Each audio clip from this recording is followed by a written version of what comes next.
சட்டமன்ற தேர்தலில் திமுக கூட்டணிக்கு ஆதரவாக நேரடியாக களமிறங்க சிஎஸ்ஐ சென்னை பேராயம் முடிவு செய்துள்ளது.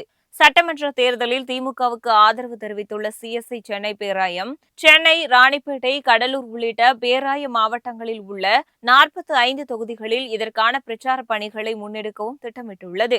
எதற்காக ஒவ்வொரு தொகுதிக்கும் ஒரு ஆயர் மற்றும் 2 உதவியாளர்கள் நியமிக்கப்பட்டுள்ளனர். திருச்சபை உறுப்பினர்கள், தேவாலயங்கள் மற்றும் பொதுமக்களிடையே துண்டறிக்கைகள் மூலம் வாக்கு சேகரிக்க உள்ளனர். பாஜகவிற்கு பெரும்பான்மை கிடைக்காத பட்சத்தில் விஜயுடன் கூட்டணி அமைப்போம் என ஒன்றிய அமைச்சர் கூறியிருப்பதால் பாஜகவை விஜய் எதிர்த்து பேசுவதில்லை என அந்த துண்டு பிரசுரத்தில் குற்றம் சாட்டப்பட்டுள்ளது. மேலும் விஜய் மக்கள் பிரச்சினைகளுக்கு குரல் கொடுக்காமல் சினிமா பிம்பத்தை வைத்து வாக்கு சேகரிப்பதாகவும், அவரது வேட்பாளர்களில் பலர் RSS மற்றும் பாஜக பின்னணி கொண்டவர்கள் என்றும் விமர்சிக்கப்பட்டுள்ளது. திரைபிம்பம் வேறு, நிஜ வாழ்க்கை வேறு என்பதை இளைஞர்கள் உணர்ந்து செயல்பட வேண்டும் எனவும் அதில் வலியுறுத்தப்பட்டுள்ளது.